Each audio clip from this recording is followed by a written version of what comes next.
Darren, top footballer to top agent very quickly for one of the main football agencies.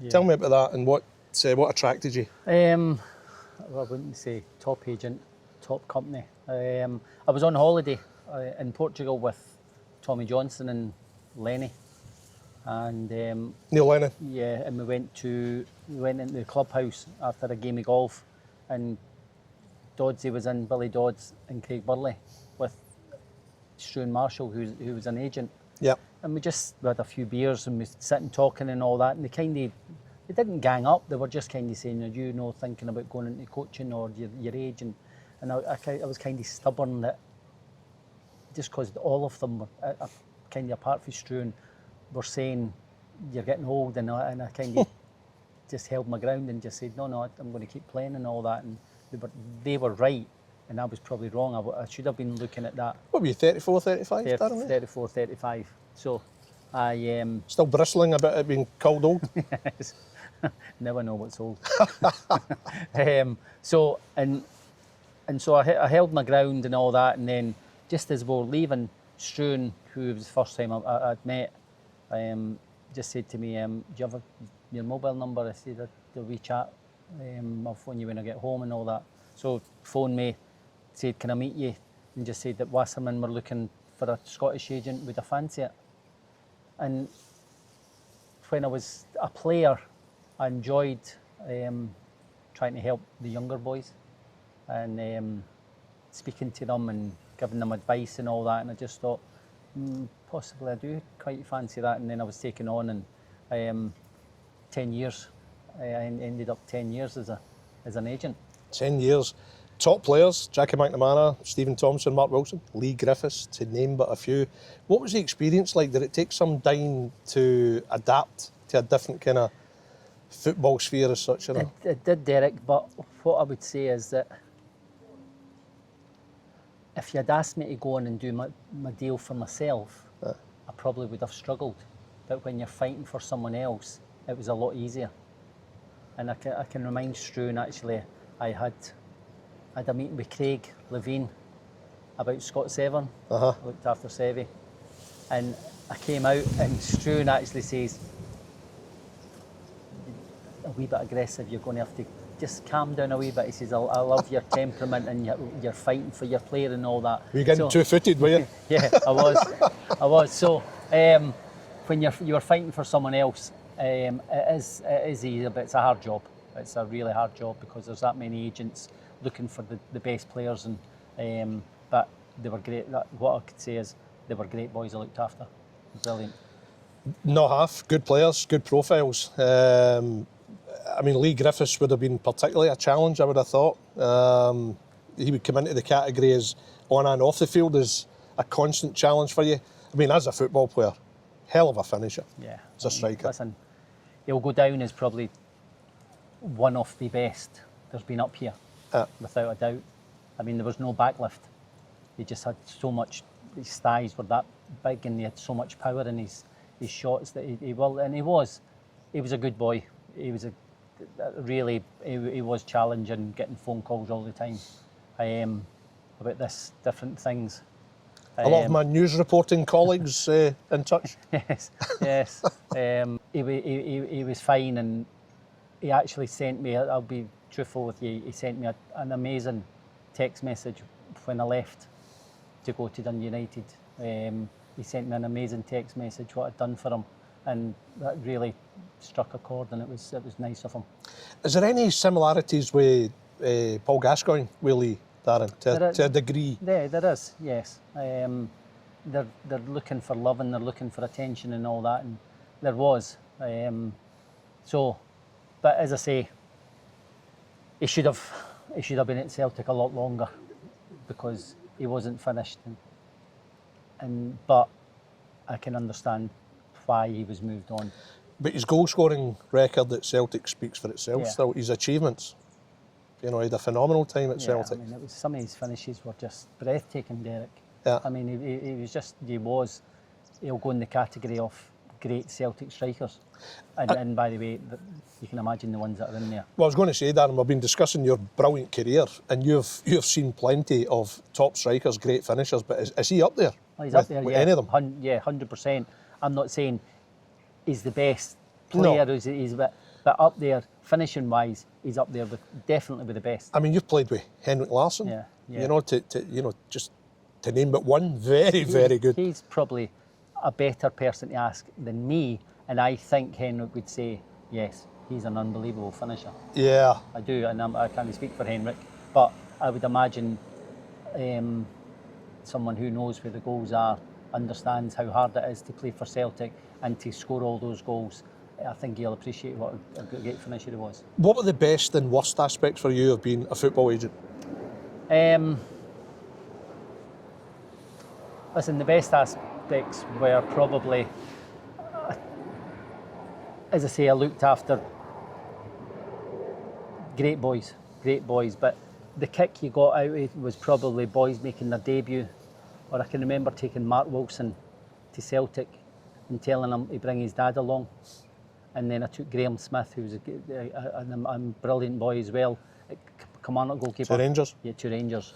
And they were obviously mad Rangers. And their dads were just, their boys had signed for their boyhood hero. And it was just... There's a buzz about the place, Dan. Yeah. Paul McStay. And that's what gave me the kick then. But was that a direct... Because you obviously, your father was at Tynecastle to see you sign for Hearts, and was that something that stuck in your mind? Probably was, yeah. It's a great moment. Yeah, it's a great moment for them. But as I say, it probably just wasn't me being it wasn't like... I don't know if I can put into words why. I didn't... Is it a personality thing? Yeah, Do you have to be a certain way? You probably do have to be a certain way. And like, even though on the pitch I was a nightmare, I think I'm quite a nice guy off the pitch. And I was just, you've got to have that ruthless streak. You have to be cold and clinical. I probably had that ruthless streak on the pitch, but probably not off the pitch. How was it for you dealing with managers that either maybe, for all I know, you may have worked with those managers before as a player, or you knew them well? Was that particularly difficult for your nature? I worked with obviously Gordon, and I dealt with Gordon with Mark Wilson. Of course. So yeah, I dealt with different managers and all that, and listen, that's where you kind of got a little respect where, and I'm not saying that made you a good agent, but it made it easier that you've played. So when you speak to them, you could start the conversation by how was Saturday and how did the game go and all that. Then you go in to the kind of nitty-gritty of... Managers would give you that immediate respect because you knew what you were talking about.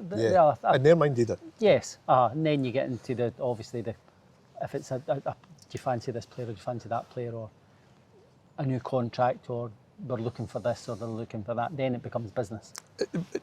So at that point, did managers then not cut you any slack because it was pennies and pounds? And not at all. Not at all. Yeah. You're doing your best for your club and I'm doing the best for my client. Yeah.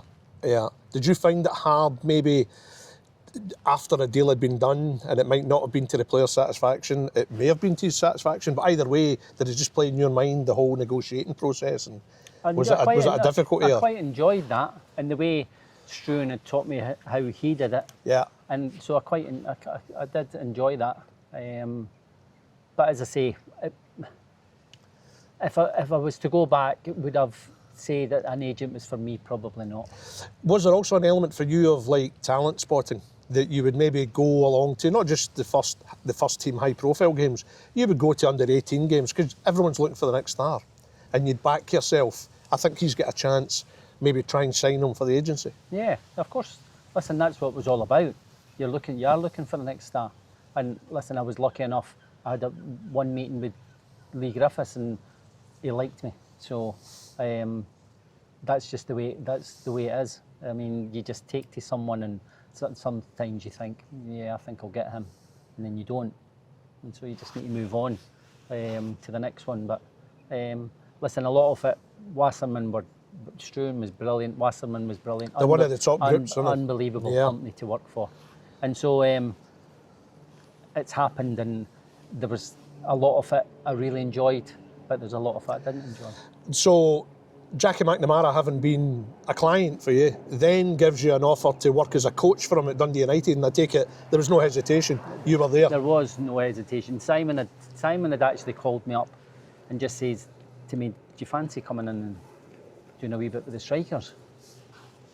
And obviously, the agent stuff up here, the boys down south are busy with off the pitch deals and all that, where in Scotland there wasn't a lot. So during the day, if there was no games on, I had a wee bit of time. So I would go in and I would help Simon with the strikers. Yeah. And of course, the Dundee United job came about. I spoke to Stephen, went up, Jackie, Simon, and then Hinchy was coming, goalie coach was coming, and there was an extra place. And Jackie turned round and says, "Do you fancy it?" And I mean, right away, because I'd been out at 10 years there, just going into Partick had given me that wee buzz back. Mm-hmm. And so, listen, it was a no-brainer. What was your finishing like as a strikers coach? No, very good. No, it was good. Listen, at Dundee United, we had a brilliant team. Great. I mean, that was a great period, wasn't it? I mean, I think anyone who saw Dundee United at that time just, you know, you look back on it with wonderment. The young players, John Souttar, Ryan Gold, Andy Robertson, you know, Stuart Armstrong, Gary Mackay-Stephen, to name but a few. It was Nadir was Nadir Chieftree. Nadir was young. People don't realise how young Nadir was. But then you had the other top pros like John Rankin. Listen, Ranks and Pates in the middle of the pitch were unbelievable for us, because we played that open, that the full-backs bombed on and they were left. See, they didn't get the profile or were necessarily seen as sexy as Ryan Gold, but they were just as crucial to the team, weren't they? Yeah, you know? they were. Of course they were. But it was a terrific team. Yeah, it was a great time. Obviously we were there, I think it was 3 years, 2 years, and we got to a couple of cup finals.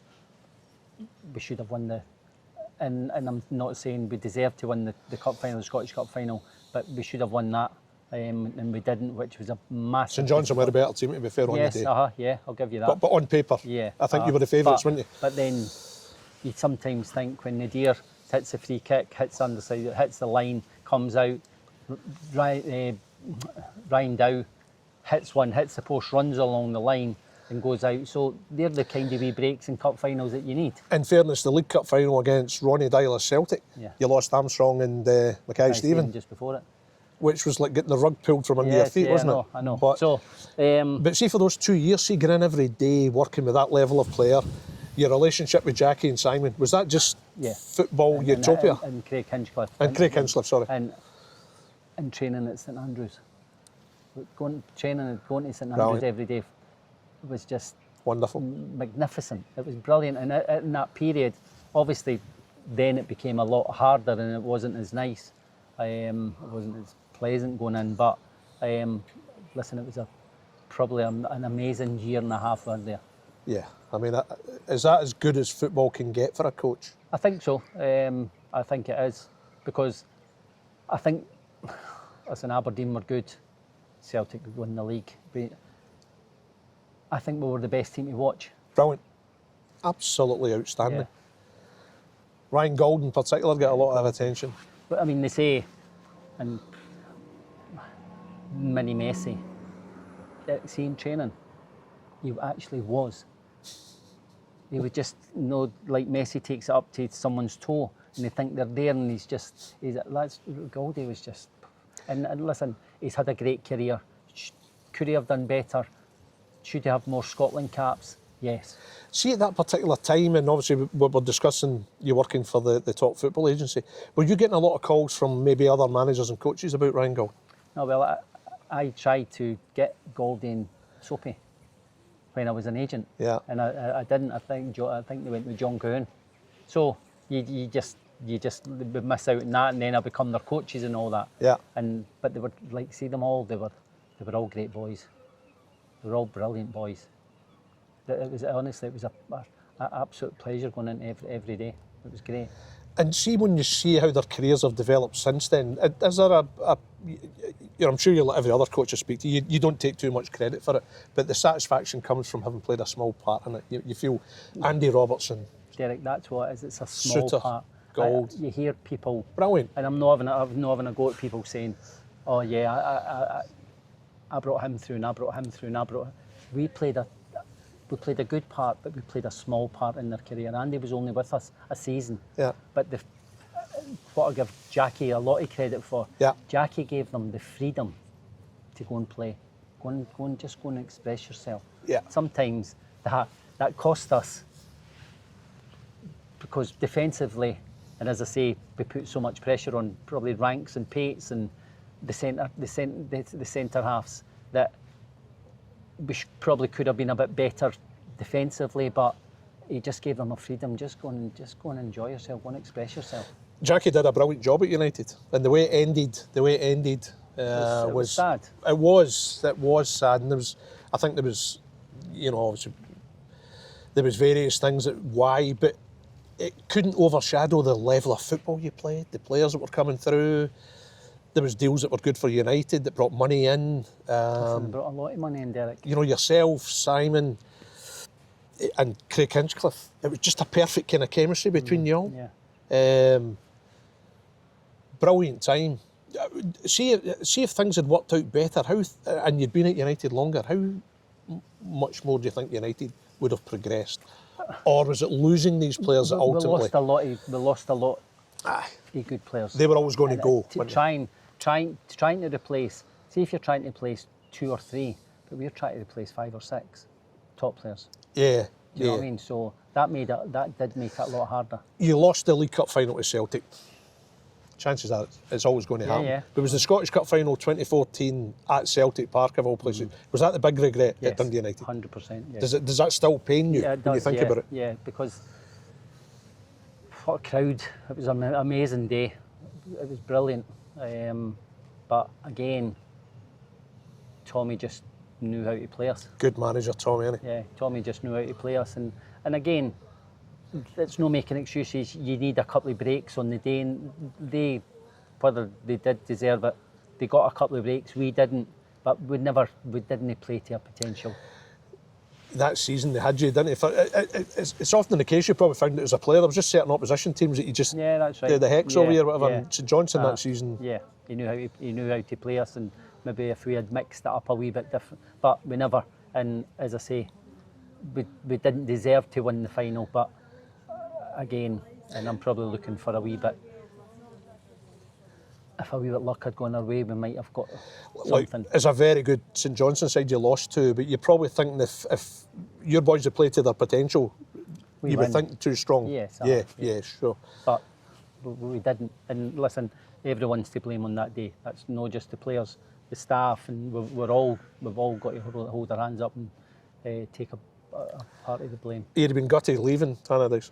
Yeah, it was, because it was great, but it just went a wee bit sour. It did go a wee bit sour, and things happening, and so it was disappointing the way it did happen. But listen, that's football. Of course, unfortunately for you, there'd be further disappointments from a coaching point of view. Obviously, you went to Wraith Rovers to work with Gary Locke, played with Gary at Hearts. Yeah. Brilliant. Didn't quite, or how did you see that? Listen, Derek, it was amazing that we went. It was great. The boys really liked us. We were doing really well. Good players, good boys. We went to Falkirk, Hoostie's team, and we battered them 4-2. And Hoostie they'd never lost 4 goals at home. Who was in your team again? Excuse my ignorance, Dan. Bobby Barr. Yeah. Deck McManus. Yeah. Ross Callahan. Good players. Good players for. Yeah. Kevin McHattie. Yeah. So, we had good players. And we beat them 4-2, and we were brilliant. And it put us top of the league. And we never won again for 12 games before we were sacked. And you just wonder, like, you sit back and you think, how are we so good and it just went so wrong? What, did you lose 1 or 2 through injury? No, The it team was just, disrupted, no, or- it just, we just could not win a game. Listen, we drew a lot of the games, but we just could not win a game, and this is honest truth. We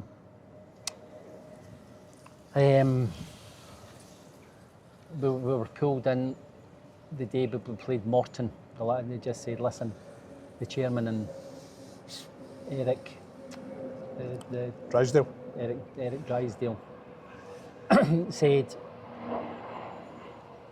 you're going to have to win tonight or tomorrow. You're like that, listen, we understand.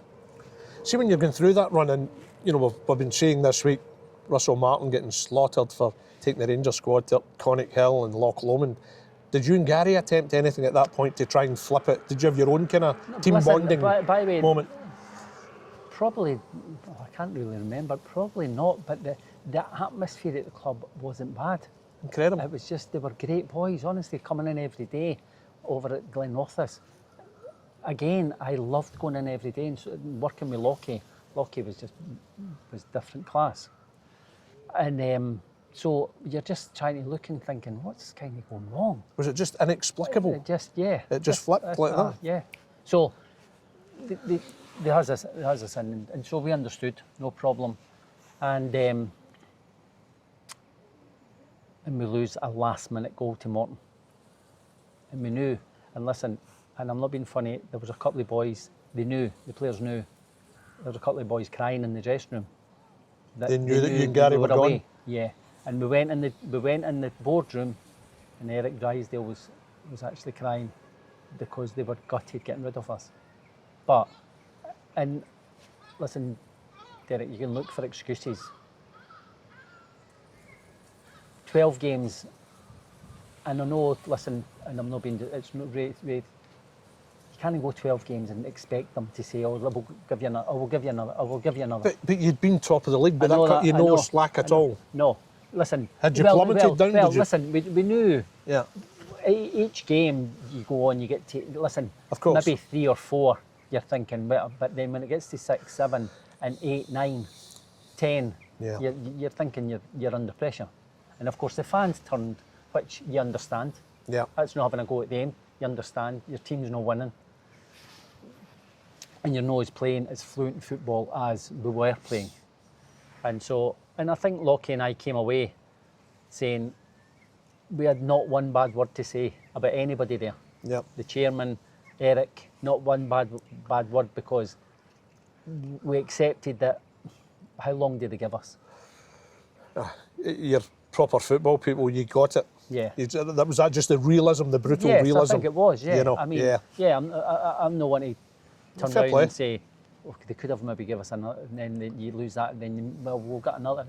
They had to make a decision. Yeah. Do you know what I mean? So, and Lockie and I have always said, we've always said to ourselves, well, they had to make a decision at some point.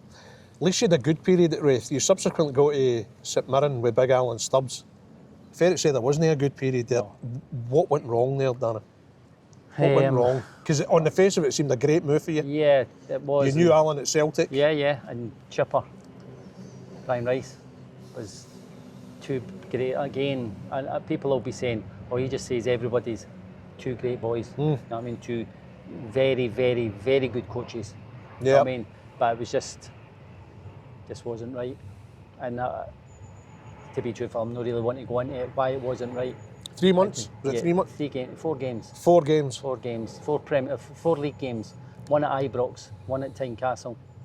And the game that killed us was probably losing to Livingston at home. We had beaten Dundee, first game of the season. We had qualified for the League Cup next, which they hadn't done for 8 years. And I'm not saying that's good enough. I'm just saying that we did qualify, even though nowadays they kind of use them as pre-season games. And so you're chopping and changing the team, and the results weren't great, but we qualified. And then, so it was a time where I tried to forget. I respect the fact you don't want to go into specifics, but can I ask, how soon did you have a realisation it's not working here? It just didn't feel right for you?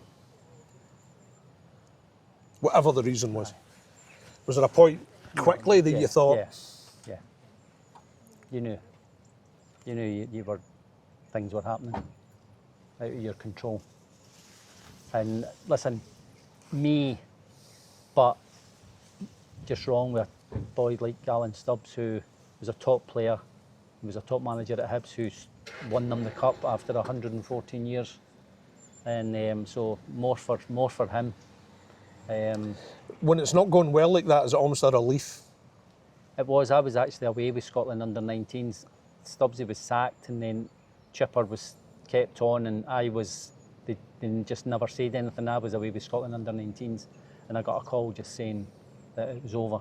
And when I was away, it probably was good. Yeah. You had a period out, and now you're involved with Hamilton Accies, with John Rackin, working with the first team. How satisfying is that for you? I mean, look, to be fair, it's not a club without its issues. That would be a major understatement. But working with John, who you know very well. Brilliant. He's obviously, but I'm at Dundee United, and I got on great with Ranks. He came to me every morning. What we doing today, Jacko? Every morning, what we doing today, Jacko? And by the way, Ranks and I had a couple of big run-ins. Really? Yeah, real big run-ins. But seeing the Monday morning, it's forgotten about. And it was just, he knew I had passion, and I knew he had passion. I was going to ask, I remember speaking, it might even have been the time when Jackie was Dundee United manager. I was speaking to Jackie at the time, and he was talking about the dynamics and all your personalities. And when you go, don't you? When you lose it. Me? Aye. Yeah. Generally, by nature, I think you're quite calm, and the time I've known you, Darren. Yeah. But when you lose it, take cover. Is that fair to say? Yeah, I did. I was kind of the bad cop.